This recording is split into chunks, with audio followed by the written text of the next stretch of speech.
Hello and welcome back to Collectible Stonks. So if you're new to the channel and you like seeing the financial side of collectibles as well as some regular TCG news, consider hitting that subscribe button. Right now we have a major focus on Flesh and Blood and MetaZoo simply because they are some of the newest TCGs to release in the last year to 2 years. Right now, of course, we're in the middle of two of their biggest launches. Flesh and Blood, of course, it's Tales of Aria, which we're about to go over that in this video. And MetaZoo is Nightfall, the second set. So if you like content like that, consider hitting that subscribe button. And if you like videos like this where we just kind of talk about, the news and the new articles, consider hitting that like button. But essentially, if you guys haven't been to the website yet, they have posted some more, I guess, spoilers in a sense, not just spoilers, but also just new information regarding Lexi. So this is by Carol. I'm so sorry I can't say your last name. Carol R. So this is called As Cool as Lightning. Harnessing the power of the storm and frost gives Lexi a unique quality to create tempo in her gameplay. The speed of lightning allows her to dish out attacks with lightning speed while the power of ice disrupts her opponent's moves. So it looks like Lexi Livewire is her official name. Not sure if this has been revealed before or not. I do know Lexi was revealed, like the actual name, but not the last name or whatever. But, here it is. Essence of Ice and Lightning. You may have Ice and Lightning cards in your deck. Your once per turn action, turn a face down card in your arsenal face up. If it's a Lightning card, your next attack this turn gains Go Again. If it's an Ice card, create a Frostbite token under the target hero's control. Go Again. So I think it's very interesting the way her mechanics work. So just basing it off of that and based on what I have read already in this article, it sounds like you can either choose to slow down your opponent or basically gain faster attack speed, both of which combined is probably pretty dang crazy. So let's continue on. The exciting thing about building a Lexi deck in Limited and Constructed is playing around with the balance between her two elements, lightning and ice. Each side fulfills a unique role, but when combined together, they can really create a rift between you and your opponent, speeding you up while slowing them down. Yep, that's exactly what I was thinking. So here we have two more cards. So it looked like this is her weapon. This is Voltaire, Strike Twice, the Elemental Ranger weapon. So twice per turn instant. It looks like it costs one resource. You may put an arrow card from your hand face up into an empty arsenal zone you control. If you do, choose one. Either A, it gains +1 attack until end of turn, or it gains Go Again until the end of turn. So that's really nifty to have. So that's Voltaire, Strike Twice, and that's a majestic bow. Then next to that we have this card called Frostbite. Cards and activated abilities you control cost an additional resource at the beginning of your end phase, or when you play a card or activate an ability, destroy Frostbite. So I'm assuming this, I honestly, it looks like this is just part of what she, like, it's going to be on her, basically on her layout, kind of like how, we have Viserai has the rune chants, for example. So it looks like that's what this aura is. Because that sounds kind of like the fact that it costs an additional resource for the abilities that you control, that seems kind of like a handicap of sorts for her. But I could be totally wrong about this aura card. So there's the Frostbite. So let's continue on. Lightning not only helps Lexi push out a ton of attacks each turn, but the shock-infused arrows deal a bunch of non-physical, non-arcane damage that is really tough to deal with.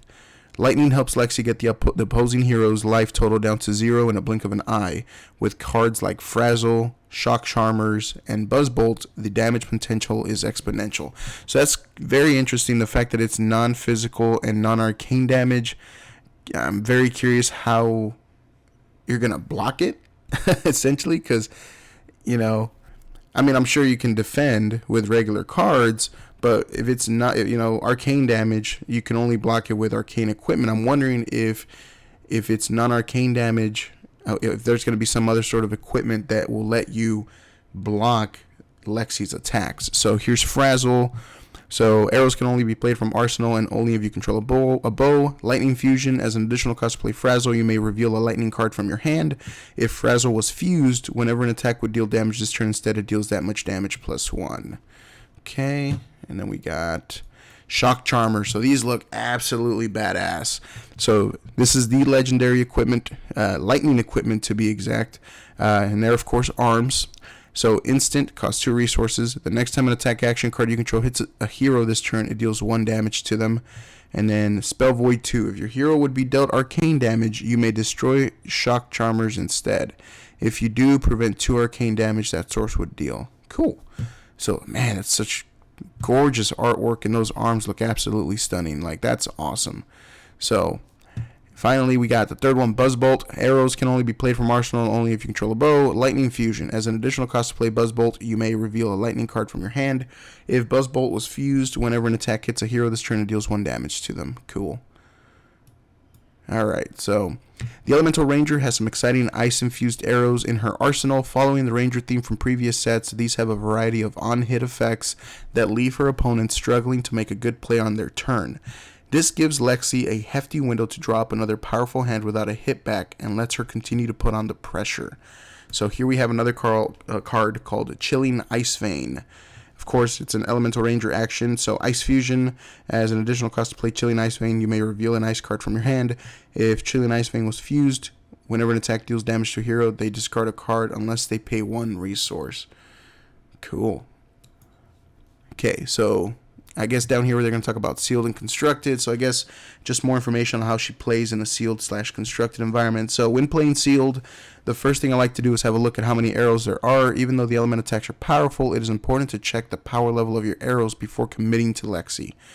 As a ranger, you don't have a weapon that deals damage, so it is important to see there is enough damage in your deck to get your opponent to 0 life. Shiver helps with this, as the extra +1 attack power does add up over the course of the game. The next thing I like to do is see if the lightning and ice cards are compatible with the arrows I want to fuse. You don't want to end up with a bunch of lightning fused arrows and no lightning cards to fuse them with. Finally, I recommend planning out your turns to see if the deck flows well. Personally, I like to mix lightning attack action cards and ice non-attack action cards, or ice attack action cards with lightning non-attack action cards. This allows you to flip over a lightning card with Lexi's hero ability, give your attack go again, and play out the rest of your hand. Sequencing is very important with Lexi. Mastering this will make winning games a piece of cake. So that sounds very interesting. Sounds like she's going to be very much like a chain combo type of hero, especially given her ability. So I can definitely see somebody, I mean, I may be wrong on how she plays, but this kind of sounds similar to the way Viserai works with his rune chants. If, you essentially, you guys probably are aware, one of the most popular decks running Viserai is the one hit knockout. Essentially, in that deck, all you do the entire time is build up your rune chants and keep defending yourself with your cards in your hand that do not create rune chants. And so at the very end of your, at the very end or near the very end of the game, you will have anywhere like 30 to 40 some rune chants. And as soon as you attack with your action card, of course, the opposing player doesn't have enough equipment and cards to block all the arcane damage and all that. So of course it's one hit knockout, you automatically win. In Lexi's case, it sounds like she has the ability for a one-hit knockout, or maybe not one-hit knockout, but kind of like a torrent of attacks back to back to back that just deal so much damage that it's basically game right then and there. So I'm going to be very, very interested in seeing how she ends up playing it, like in general. So on over to Constructed, it says here, one of my favorite things about Lexi and Constructed is the multitude of ways that you can build the Lexi deck. Going pure lightning or pure ice makes it easier to guarantee those fuses and makes the deck very consistent. On the other hand, you end up missing out on the benefits of the other element, as they complement each other very well. On top of that, you have a range of bows to build your deck around. Mixing and matching bows with elements and playstyles means there is not only one correct way to play Lexi. There are many ways to play her successfully. The addition of New Horizon is a huge boost for Lexi. Being able to consistently create 6 card hands means you can topple over even the most defensive opponents. So I guess going back to Viserai, it sounds like Lexi would probably do pretty well against Viserai, especially if she's able to keep attacking him, and he can't block. At least I'm just thinking about the one hit knockout Viserai deck build. But here is this legendary card, Ranger Equipment. It's a head. So while you have a face-up card in your arsenal, you have an additional arsenal zone. When New Horizons is destroyed, destroy all cards in your arsenal. And then there's Blade Break. If you defend with New Horizon, destroy it when the combat chain closes. Okay, so essentially you block once and this card goes bye-bye. So let's go back real quick. So while Lexi leans towards an aggressive playstyle, which I kind of figured, she has a decent toolbox to play around with older goodies to create powerful and fun interactions. These combos create very dynamic game states where you can play upwards of 5 arrows in one turn and swamp your opponent.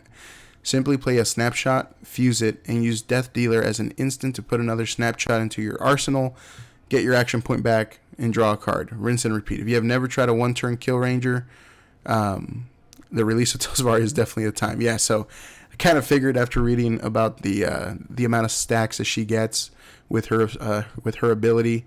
So here's the new card, Snapshot. So Lightning Fusion, Snapshot was fused. You may activate abilities of bows you control an additional time this turn. Yep, so. And of course, the OG Death Dealer bow from Arcane Rising.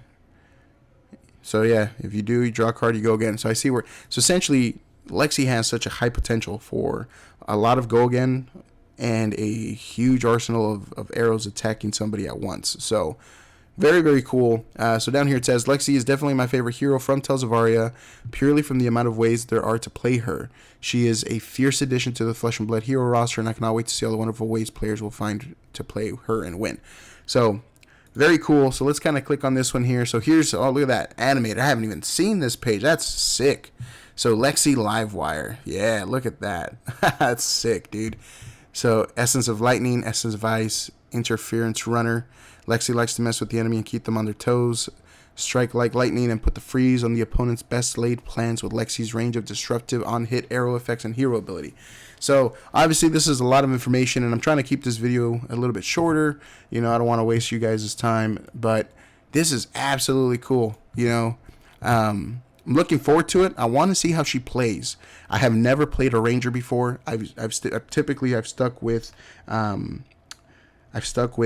as my go-to, the OTK build, and I've half played with Dorinthia, and I've played with Bolton, and I've played with I tried Prism. Still trying to figure her out a little bit more, but you know, I'm looking forward to this. You know, just I'm a sucker for rangers, like, you know, archers in general, for any sort of MMO games. I've always loved doing archers, and I mean, just her artwork, man, is just sick. I mean, just absolutely sick. Like, I love that artwork.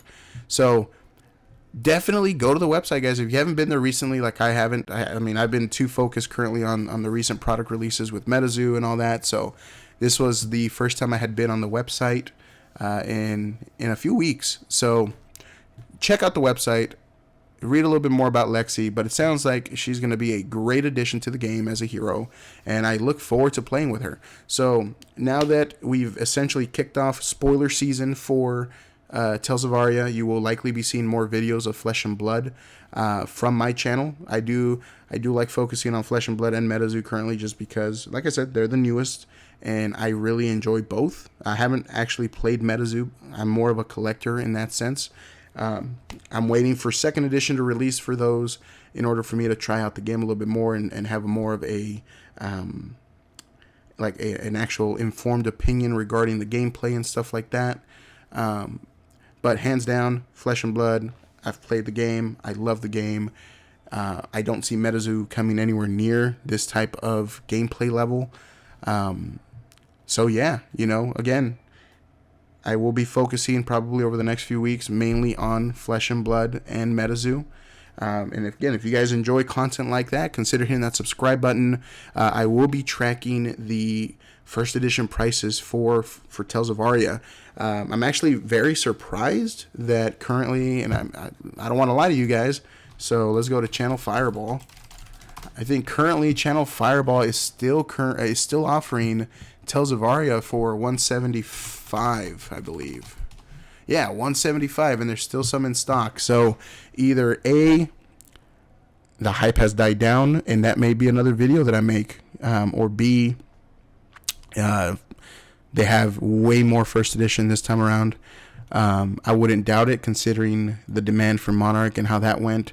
Granted, the Monarch first edition boxes went down in price and all that good stuff, but you know, I'm very, very shocked that we're about man, what, it releases later this month. Tales of Aria releases by the end of this month. We're like 3 weeks out, and this has not sold out. As to where when Monarch sold out instantly. So I'm very curious to find out what the print run for this product is, because it seems a little too good to be true. Granted, this isn't MSRP pricing, so maybe people are actually going to their LGSs to purchase it for the one. I believe it's like 120 for the MSRP of this. I just bit the bullet and said, screw it. I got 2 of these boxes for 175 because I did not want to, struggle on release or have to see the price keep going up and up and up due to all the hype at release. So we'll see how that goes. But until then, I appreciate you guys checking out the video. I'll talk to you guys next time. See you later.